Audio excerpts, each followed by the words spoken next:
Welcome to Media Moses Weekly, the weekly roundup of articles from our own Media Moses and from entertainment news around the world. Topics include Testament series coming this weekend, and the Chosen live stream also coming this weekend, as Dallas Jenkins says, a week early than previously announced. But for now, what media experiences have you had, Rebecca? Hi, John. So this is my media experience. It's called The Story of the Greeks, and I'm reading it to our kids because we homeschool, and it's pretty good. It's by Helene A. Gerber, and it was written in like the 1800s. But there's a company called Living Book Press that is publishing a lot of these older books. The back says that it's a lively retelling of classical historical myths and Living such as Books. Isn't that a Charlotte Mason thing? it's a Charlotte Mason thing. Yeah. So, in a nutshell, Charlotte Mason's style of homeschooling emphasizes um, living books over textbooks. So, a living Right. book would be something like this, a retelling specifically geared towards children, or something to that effect. And so this has been really fun to read. It's a really good, quick synopsis on like Icarus, Theseus and the Labyrinth, Hector and Achilles, Athens and Sparta and Troy. Um, and then they have another one called The Story of the Romans. So we've been really enjoying it. And those crazy Greeks were just kind of, some of it is just a little intense, but most of it is really kid friendly. So A bit intense, yeah. it's Imagine war. yeah, A yeah. bit So intense. it's pretty interesting. Like it's a romp through Western culture, I guess you could say. But Yeah. Yeah. but that's mostly what I've been reading. We're still enjoying Perelandra, and that's really Oh, good. yeah. That's John's been reading Perelandra to us as a family every morning, and it's becoming my favorite C.S. Lewis work. Well, today we were reading some stuff that was very theologically powerful. And Yeah, it was so good. well, because Ransom is it's nearing the end of the story, and Ransom's starting to deal with the implications of the fact that Weston, who's been possessed, can outlast them no matter what they do. Um, so they can he can outlast them physically. And yet there's this continual need that he feels to only approach it intellectually, to only give intellectual arguments, believing that believing that like this has to be a repeat of Eve in the garden, and then realizing eventually, wait, this is not a repeat of Eve in the garden. This is a new paradigm here in Perelandra. And he could, I don't want to ruin it for you, but it's like he says a lot of theologically powerful things. And I think he gets a lot of that from his time in the Great War, realizing that at a certain point, men must do what they must, which is what God gives them. Um, God puts in their hands to use as tools against the enemy.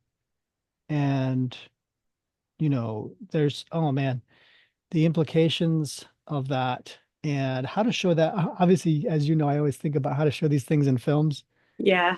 And I was thinking that there has to be a difficult, unenjoyable montage, you know, with the days and days of temptation that Weston puts him and the Green Lady through. It's really quite harrowing and difficult.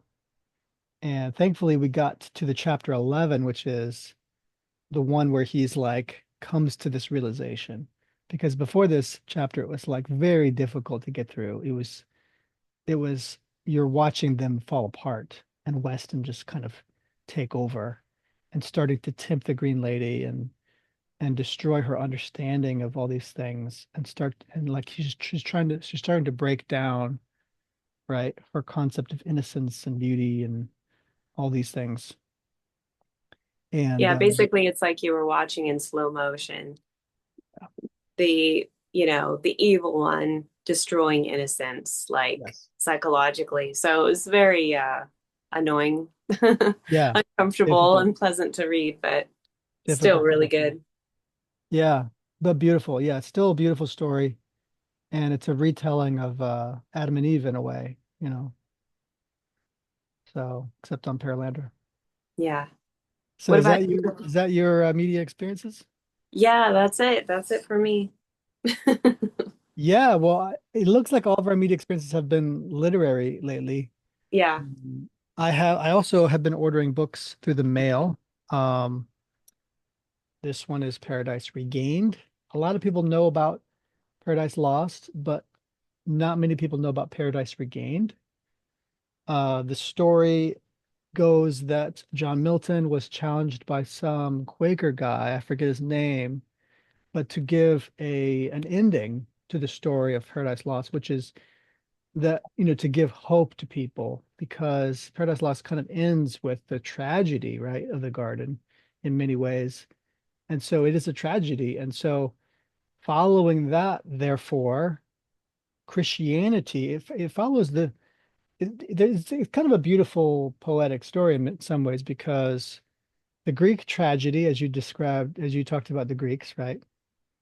Greek tragedy was the staple kind of story for so long. And then Christianity comes along, and now you have the commedia, the comedy, right? So now you have tragedy and comedy, negative tragedy, positive comedy. So comedy wasn't known as a comedy, like la ha ha laugh out loud. Back then, it was known as a positive story, like a happy ending, essentially. Often a wedding in the ending, right? Which we see sometimes in movies today. The end of Star Wars, what is it? Like it's like an awards ceremony with it. It's almost like a wedding the way it's constructed. Yeah. And so that's a commedia, right? It's got a happy ending. And this is the commedia aspect to Paradise Lost. It says that Christ already defeated um, Satan right here. So it's not as long. You can see it's very thin compared to Paradise Lost, but I think it's essential, right, to his whole story. I'm Um, excited about that one. yeah, and many people say it's not as well written, or rather, not as eloquent as Paradise Lost. But you could say that many writers, as they age, they start to give simple speech to things and get to the simple truths of things. But Yeah. also, you could say it was efficiently done, and quickly done. So, in a way, he was providing this Quaker gentleman. Actually, I don't remember. Yeah, I think he was a Quaker. Yay, Um, Quakers. with an answer to his question of, Yeah. will there be a positive ending to your story? And he wrote this and provided a manuscript for him. So I um I love that. I appreciate that so much because yeah, it is a positive ending. Jesus did finish the work and paradise is regained. And so that's very exciting to me. I love that that's kind of the wrap up of the story is that yes, he wrote Paradise Lost. It's a great work, a classic work of fiction, I guess. And no, I don't know if it's fiction. I don't know why I said. yeah, it's fiction, sure. It's a reimagining, you could say, of the biblical story of Adam and Eve. And yet there's more to be told. And what's to be told is that Christ has redeemed humanity. And so I love that. That's really cool. I'm excited to read that. Yeah, yeah. Yeah, because I think a lot of Christians can get down today thinking, oh, the things I have to do to make the world a better place, I have to obey God in so many ways. And they forget that the work has already been done in Christ. Yay. So he did that work for us, right? So the people who are like, well, you're saved by works. Oh, what work could we possibly do? He already did the work. Yeah. Amen.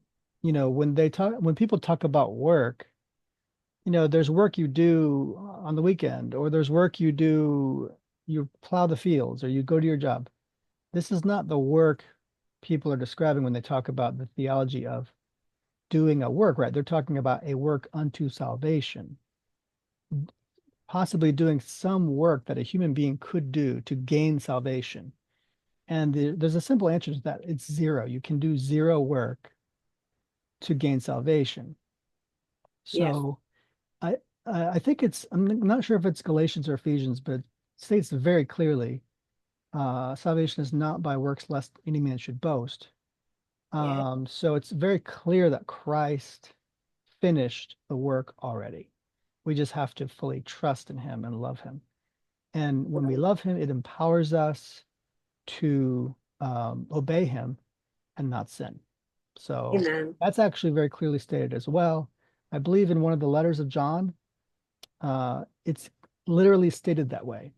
Yeah. If you're having trouble with sin, it's your love of Christ and your love together with the Father that provides you enough power to resist temptation and resist sin. When you love him, he gives you that power. That's why it's called the law of love, right? The law of liberty is Christ gives you liberty now to follow him and to love him. And when you love him, you don't have a desire to sin anymore. You just don't have that desire. And you're thinking, why would I always put a negative into my life and destroy my life? This doesn't make any sense because you're seeing things now clearly for what they are. The blinders have been removed from you, right? The temptation, deceitfulness of sin has been revealed, right? And all you see is the love of Christ. So, and because he is enough, you don't need that stuff. You don't need any drug. You don't need any evil thing in your life. You just don't need it. So you don't need to become rich. You don't need to become famous. You don't need to do all these transgressive things, right? You Amen. just have him. So, and he did the work. So funny enough, here we are in the church era, as some people call it, and people are thinking about what work can I do? And he already did it. So what are you worried about? The Amen. other book I got, by the way, and this is pretty cool too. Speaking of comedies, the Divine Comedy right here, Divine Commedia, Dante Alighieri, a medieval masterpiece, right? So beautiful stuff. I got one with pictures, of course. How could you not? How could you get Dante without pictures? So similarly to Paradise Lost, I'm gonna have to get a really good copy with pictures, because they have some of these the greatest artists ever doing these. I don't know if they're lithographs or what. Uh, Yeah, and that's the leather bound classics. I think Beautiful. that's You probably can't. the publishing company. They call them the leather bound classics, and they have a lot of classics, and they have like gold edges on the pages. It does look that way. Yes, they've got this in the inner cover. It's just beautiful. Yeah, They didn't have to do that. It's beautiful. It's just beautiful yeah. work. It's a really cool printing. We've got a Jane Austen printing by them as well. I don't know if this is the leather bound one you mentioned. It is leather bound, but I think this is Canterbury Classics. Yeah, that's what I'm trying to say. That's the Canterbury Classics. that must be the publishing company. Yeah, Got that's what it is. gold right here. Just beautiful work. Gorgeous. Yeah, gorgeous Did you work. get did you get that on Thrift Books? Maybe. Obviously the thrift stores often have good stuff that they don't have any worse stuff than anybody else. I But love this Thrift Books. this is almost a brand new copy. It's used but very good. Awesome. And it was not even that expensive. It was maybe 12, $13. That's Nice. a good price for this. That's a good price for that. I like it when they're just a little bit used. Yeah, but sometimes you want just a little extra, like Perfection. That one I wanted it to be pretty good because of the pictures and everything. Yeah. I wanted to ensure it was good. So yeah, I got those in the mail. I do have a Paradise Lost coming as well with Gustav Dory's pictures. So Nice. beautiful stuff. So this brings us to the topics of the day, which is the Testament series and the Chosen live stream. So the Testament series, I have an article. As you know, I do these. Let's see, where is it? He has been known to write articles I on have been occasion. known. Okay, here's Media Moses. Testament Multiverse Reimagining of Acts of the Apostles comes on Sunday. Watch the live stream here to see Testament episode 1 and 2. So that means you could literally go to Media Moses, bring up this article. It says June 8th right here. And down here is a trailer. And then here's episode 1, it says. Um, it's funny, I think it said episode 1 and 2 before. So I'm not sure if they are shortening the live stream because this is a different picture they had yesterday. And yesterday it said episode 1 and 2. That's interesting. Did they I hope they change their thumbnail? they might have just changed you. Yeah, they could change the thumbnail anytime they want. It'll show up differently. And they're going to put key information on there. But let me read it. Angel makes a great habit of connecting with their audience through live streams and guild access showings. In this case, the Testament film, which previously made a splash with a small but serious fan base 2 years ago, makes its return as the series it always wanted to be. And now Angel's live stream of their first 2 episodes comes this Sunday, June 8th at 4 p.m. Here's the synopsis for this upcoming iteration of the show. On Pentecost morning, a mysterious wind sweeps through the city, stirring whispers of something old and something new. Despite his mother's protests, Stephen follows the call, leading him to an encounter that will change everything. Meanwhile, Saul returns to Salem, determined to secure a place in the temple's ranks. But when the ministers learn of the growing movement of Jesus' followers, fear and fury collide. Desperate to maintain control, they plot to crush the resurgence once and for all. So obviously it says Salem, that's probably Jerusalem, and Saul will be Paul eventually. In fact, I think this character here in this newer trailer is Saul. Hmm. See how angry he is? He's so He's angry. angry. As stated, the earlier iteration of this same show was a film called Testament at the time, but it became The Parables Retold. They changed the title to it, probably to alleviate confusion between the film and the series. Okay. But as director Paul Searstad described his new work, it's not a continuation of the old, but a retelling of the same story, also like an expansion of the same universe, which can be told better with a better budget. So it's like they realized they need to make it better, but they're using the same kind of universe, right? So the grain of the idea is there, still there, and they want to make it even better now with a better budget. So kind of exciting. Plus, it's a series, so they're going to be able to give us a lot more from Acts of the Apostles, which is exciting. I love that because I remember I guess it was like a movie that came out Mm-hmm. that was initially called Testament, and I Yep. guess now they're calling it the Parables Retold. Yep. And I really liked it. It followed Luke, and Luke was sort of this neutral in some ways. He was kind of he seemed kind of neutral in that he was trying to tell the story of what was going on, the Yes. story of Christ and his followers. He's And trying so to he write the was, accounts from getting yes. eyewitness counts. Yep. And it was wonderful because he kept saying that he was writing it for a friend, and everyone who encountered him was like, "No, you're writing this for the world." Mm. And it was really powerful. And so Yeah. he kept just collecting all this information and not really being conscious of what was going on. And then he had kind of a moment where he was led by the Holy Spirit out of danger into a Hmm. safe place. And I just thought it was a really good portrayal of Acts, just one of the most important moments in church history, in my opinion.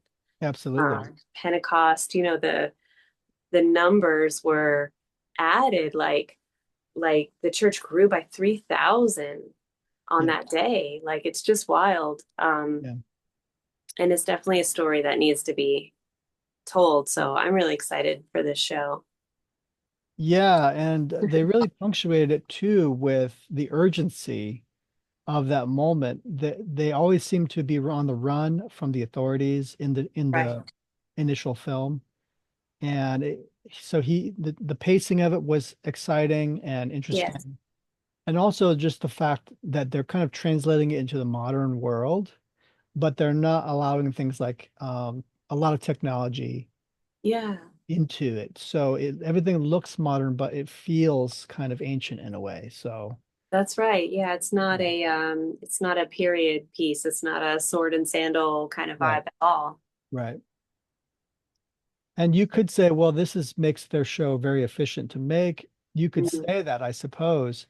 But what the director says is that he feels that it communicates better to a modern audience. Oh yeah. And that's really why. Maybe he's doing it for both reasons. I don't know, but in any case, I think it was a good choice. So yeah, we could actually watch that trailer. This looks like it will be coming out. Okay, I wonder what happens if yep, it says live in 43 hours, June 8th, 4 p.m. So it's still 4 p.m. They haven't changed that. They just changed it to, looks like just season one, episode one. Is that Eastern Standard Time?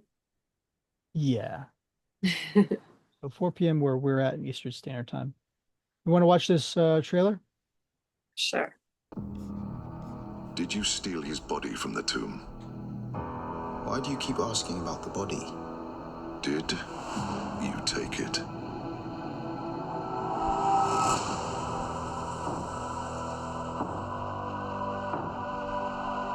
They claim he is risen. Jesus is alive. He's dead. I saw him. Wasn't he killed? Crucified. Let me explain.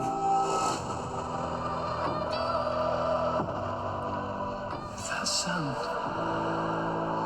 We were all there at his trial. We all shouted, "Crucify him to the Imperium!"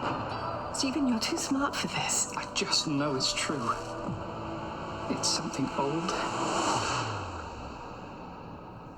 And yet something new. Blasphemy, insurgency, inciting revolution. We must do something. Saul of Tarsus. You believe them? This has nothing to do with our faith. He has everything to do with it! Yep, it's pretty angry. I'm Ananias. This is my wife, Sapphira. I'm never gonna deny him again. We're on two different sides of a war that's brewing. And pretty soon, I'm gonna have to start aiming at you. This, Minister. This is what happens next.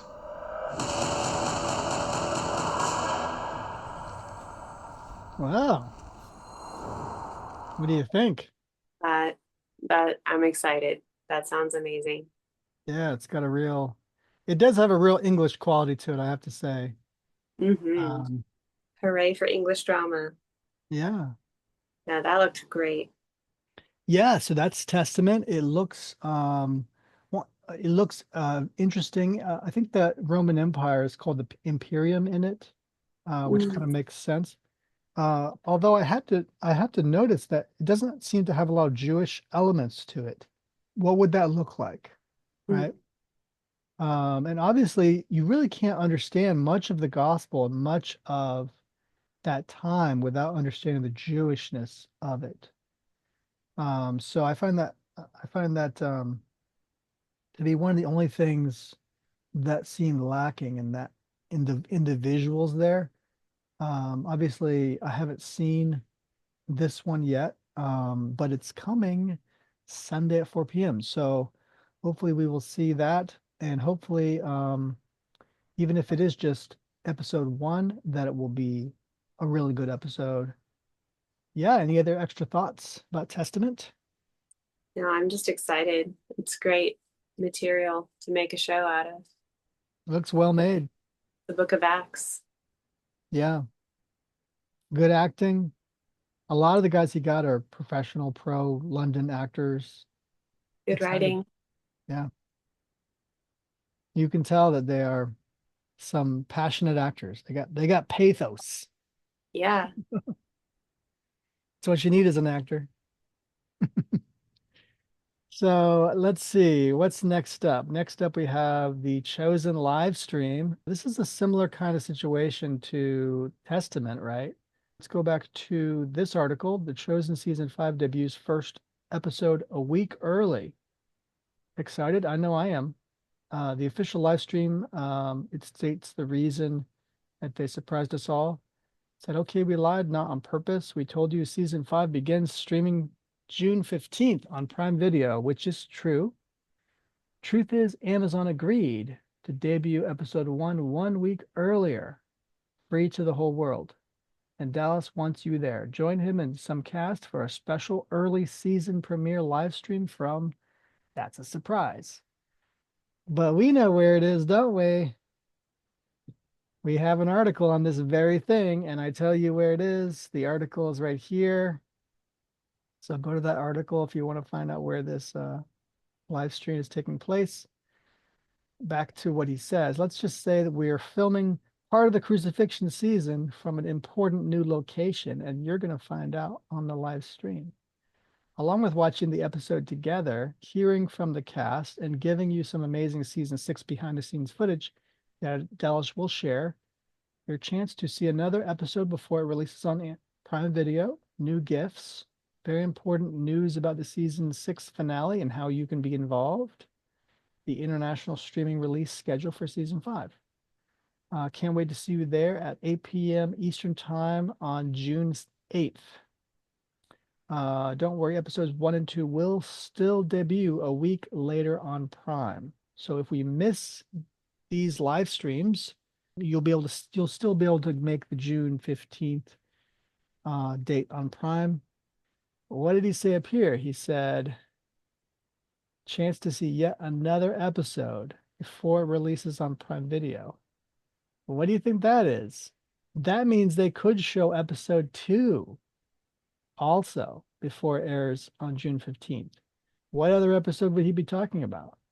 So this could be 72 hours to see episode 1 on YouTube. And you can see it in the same place that we provide right here on the website.